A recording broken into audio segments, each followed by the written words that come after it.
Preston Fields, Prestonfields. And then what is your class and then the positions that you play? 2024 and wide receiver. Awesome. So we got about less than a month going into the new year. How'd the summer been for you guys?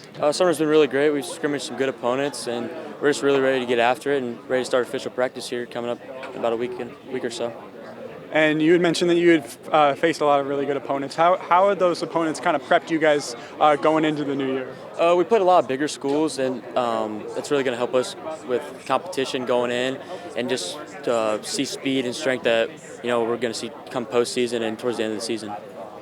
And then obviously you're going into your senior year. What are some things that you're trying to do as a senior, not just for yourself but the rest of the upperclassmen, to kind of set the example and be leaders? Like you said, I'm just trying to lead and just push everybody to be their very best and continue to build the program and just everybody contribute. And then coming into this season, what are some things that you're trying to, I guess, building off of that last question, what are some things that you're trying to do to kind of lead on the offensive side of the ball? I just like to be reliable, always know what I'm supposed to do, always help others and know what everyone is supposed to do, so that way, if something goes wrong, we can always turn and figure something out together. And then going into this season, obviously you guys have a lot of upperclassmen, but are there any underclassmen on this team that you think can really stand out and make an impact for you guys day one? Oh yeah, we have a bunch of underclassmen that are going to start for us, and they're great athletes, and I'm really looking forward to see what they can do, and they're going to be huge contributors for our success this season. Okay, and obviously with the ACAC, very loaded conference. You got a lot of great teams from top to bottom in Northeast Indiana. What are some things that you guys are trying to do at Heritage to kind of stand out? We're just trying to do what we do. Each week we go in with our game plan and try to follow that game plan and execute and just do what we can do and go into every game, believe what we can win. Last question I have for you. What are some things that you guys are really trying to look to accomplish, not just as a team, but for you individually as well? We're just trying to do our best every day, go out, give 100%, and see where the season takes us. Can I have you say your class and then the positions that you play? I'm a senior quarterback. And then, awesome. So we've got about a month left before the start of the new year. How'd the summer been for you guys? It went pretty solid this year. We scrimmaged a couple teams. We had like 3 scrimmages this year and a 7-on-7 outing, so it went pretty well. And then as a senior on this team, not just a senior, but being the senior quarterback, what are some things that you're trying to do to kind of lead this team going into the new year? Just make sure everyone's doing what they're supposed to do and make sure everyone's in the right role. Just pushing people to be the best they can be. Yeah, obviously in the ACAC, it's a tough conference. Northeast Indiana, you got a fight every single week. What are some things that you guys are trying to do at Heritage to kind of stand out going into the new year? Just got to take it week by week. Some weeks will be tougher, but we always just have to focus on that week. And then what are some things that you think are kind of some strengths on the offensive side, not just offensive side, but the defensive side of the ball for your guys' team going into the new year?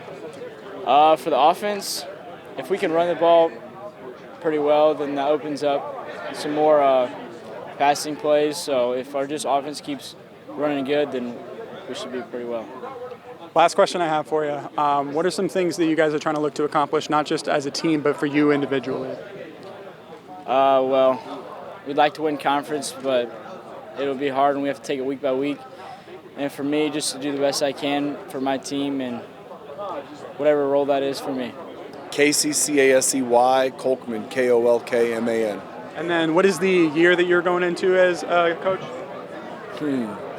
Overall, 29, at Heritage 4th. Awesome. So obviously we are less than a month away from the start of the new season. 29 days. 29 days. It's crazy. It's crazy how fast it's gone so far. How's the summer been for you guys, kind of prepping going into the new year? It's gone well. We ask a lot of our boys over the summer in terms of commitment to what we do. We go Monday through Thursday in the evenings. And so our boys have done a good job of communicating and doing what they're supposed to do. Obviously there's family plans and AAU and travel baseball and everything else going on, which is fine. So, but it's been a good summer for us. Going into this new season, what are some things that the senior class, the upperclassmen, have been trying to do to kind of lead this underclassmen and just lead the team in general? Well, they've done an outstanding job of taking the things that that we've instilled in them, and then making it a part of who they are, and then taking that to the rest of the team. Like last night's a good example. It's fresh, so we end the summer with these set of games and things that we do, and it's fun. It's a fun deal, and the storms rolled through right as we were starting doing that last night. And so my trainer comes walking out, and the skies are getting dark, and there's a little thunder, and she's like, giving me that look, which means you got to go inside. And of course, I'm not wanting to go inside. So eventually, we see lightning, so we have to go in, and so then I had to scramble to try and adjust and adapt. We also had our parent meeting afterwards. My point is that I missed quite a bit of what was going on with the events because of the storm, and it went on as if I were there. And so a lot of that's my assistant coaches, and a lot of it's the seniors. They knew what was expected, they knew what to do, and they did it, and I didn't have to be there. Which in a young program, sometimes when the boss is away, sometimes things get a little squirrely, So it was good. It's a good sign that things are going in the right direction. You mentioned a younger team, a lot of underclassmen that are new to the Heritage and the system that you guys have. Are there any guys in particular that you think can kind of make an impact for you guys day one? Well, our younger guys they were younger. I mean, now we're seniors. So we have 29 seniors this year. Most of them came in with me when they were freshmen. And so this is our fourth year together. So a lot of juniors and seniors playing, a lot of returning starters. Got a couple of youngins. Right now we have one sophomore that's fighting for a starting job, a kid named Lucas Weber, who's a very dynamic athlete. But the rest of the names are all kids that have played and started and played last year. So not too many new faces for us, which is a good thing. Yeah, and of course, with experience is huge. It's considering Northeast Indiana, it's a dogfight every single week. I know you know that. And especially in the ACAC, you got great teams from top to bottom. What are some things that you guys are trying to do at Heritage to kind of stand out in the conference? Stand out. We just want to try and stop people. I mean, at the end of the day, and I said this to some other reporters, if they don't score, then we can't lose. So we just got to try and stop people, and obviously it starts with Adam Central, who's been the best the last few years, and nobody's done a very good job of doing that. So we got to try and figure that out once again. And if we can compete with teams like AC and Bluffton and South Adams, and just sectional champions, teams that have competed in state titles last year out of our conference. I mean, it's a small school conference, but it's very competitive. So we just got to figure out how to stop people. Coach, at the end of the day, last question I have for you, what are some things that you were looking to accomplish, not just as on the coaching staff, but just in the team in general? Well, I'm getting older now, so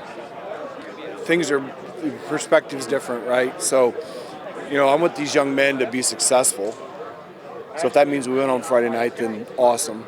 I mean, obviously that's why we're playing, but, more importantly then, I enjoy going to the weddings of the men when they're 25, 30 years old, and getting a text of, "Hey, coach, just had our third child," from a kid that played for me, 15 years ago, and so you talk about success and perspective of what we're really doing here, and what are we really doing? Well, we're trying to help these young men have successful lives, and if it's because of football, then great. So let's make sure we keep perspective on what we're trying to accomplish. And if your only goal is to go 15-0 and win a state title, then okay, great. And you can do that. But what's the rest of the lives going to be like for these young men? Now, if you can obviously we want to do both, right? Let's go 15-0, win a state title, and have all of them be successful the rest of their lives. But if I have to pick, I'd rather, win a few games and have a whole team full of young men that are, good fathers, good husbands, productive young men that I can talk to the rest of my life, Nothing worse than seeing a young man that you coached and he doesn't really want to talk to you. It always makes you feel like, okay, well, what was his experience in life, and what did I do that didn't help foster him to be better. And so, long answer to your question is, like some coaches have said, ask me in 20 years, and I'll tell you how successful we were.